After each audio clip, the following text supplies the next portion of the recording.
યદપાંગ પરિસ્પંદે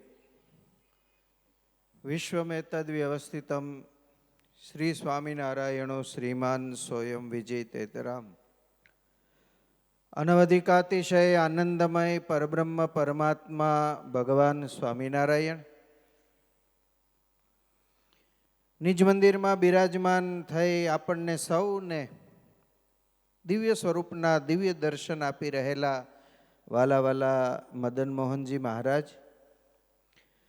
વ્યાસાસન ઉપર આરૂઢ થઈ આપણને સૌને સુંદર મજાની દિવ્ય કથાનું રસપાન કરાવી રહેલા વક્તા શાસ્ત્રી સ્વામી હરિપ્રકાશદાસજી સ્વામી, દ્વિતીય વક્તા શાસ્ત્રી સ્વામી હરિચરણદાસજી સ્વામી, સભામાં બિરાજમાન ભુજ મંદિરના ઉપમહંત શ્રી પૂજ્યપાદ અક્ષર પ્રકાશ સ્વામી, પૂજ્યપાદ વિવેક સ્વામી, પૂજ્યપાદ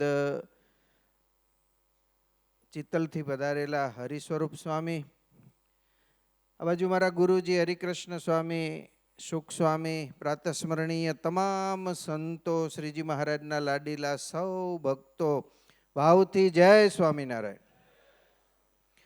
ધોલેરા ધામને આંગણે મદન મોહનજી મહારાજના આ 200મા વાર્ષિક પાટોત્સવમાં પરમ ભગવદીય શ્રી પ્રવીણભાઈ વડદલાવાળા એમણે આ 200 વર્ષના પાટોત્સવનો દિવ્ય અને અજોડ લાભ લીધો.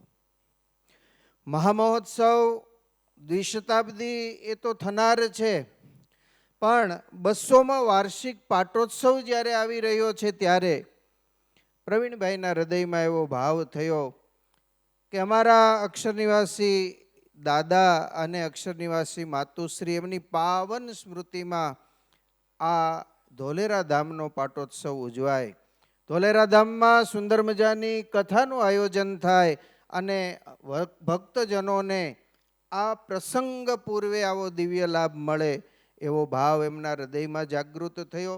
ત્યારે આપણને સૌને આ 200મા વાર્ષિક પાટોત્સવ નિમિત્તે અહીંયા એકત્ર કર્યા છે, તો પ્રવીણભાઈને જોરદાર તાળીઓના નાદે વધાવીએ.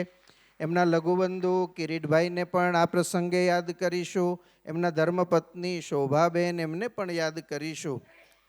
ધોલેરા ધામ એટલે પહેલાંના સમયમાં એવું કહેવાતું કે અહીંયા ખારોપાટ, અહીંયા રહીને તપ કરવા સિવાય બીજું કંઈ નહીં, તપની ભૂમિ જો કોઈ હોય તો એ ધોલેરાની ભૂમિ છે. પણ ભગવાન સહજાનંદ સ્વામી જ્યારે અહીંયા આવ્યા હશે 200 વર્ષ પહેલાં, ત્યારે આ ધોલેરા ધામની રોનક કંઈક જુદી હશે. અને ભગવાન સ્વામિનારાયણે આ ભાલ પ્રદેશના મધ્ય ભાગમાં આવું દિવ્ય સરસ મજાનું મંદિર કરી અને ભાલ પ્રદેશના ભક્તોને મદન મોહનજી મહારાજ આપ્યા હશે. આજે 200 વર્ષ પછી હજુ 15-20 વર્ષ જશે તો ધોલેરા અને આજુબાજુનો જે પ્રદેશ છે એની રોનક કંઈક જુદી હશે. અત્યારે ચારે બાજુ એટલું મોટું ડેવલપમેન્ટ થઈ રહ્યું છે, ત્યારે ધોલેરા ધામ એ ધામ દેશ અને વિદેશમાં એવું પ્રખ્યાત થશે. આખા એ વિકસિત ધોલેરા પ્રદેશમાં આ મદન મોહનજી મહારાજ છે એ દિવ્ય ભાવની સાથે હરેક ભક્તોના મનોકામના પૂર્ણ કરતા અહીંયા બિરાજમાન છે.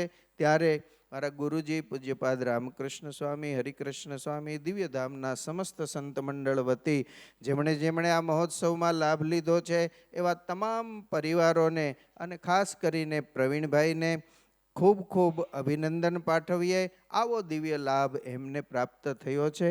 કથા શરૂ કરવાની છે, જાજો સમય નહીં લેતા સૌને ભાવથી જય સ્વામિનારાયણ.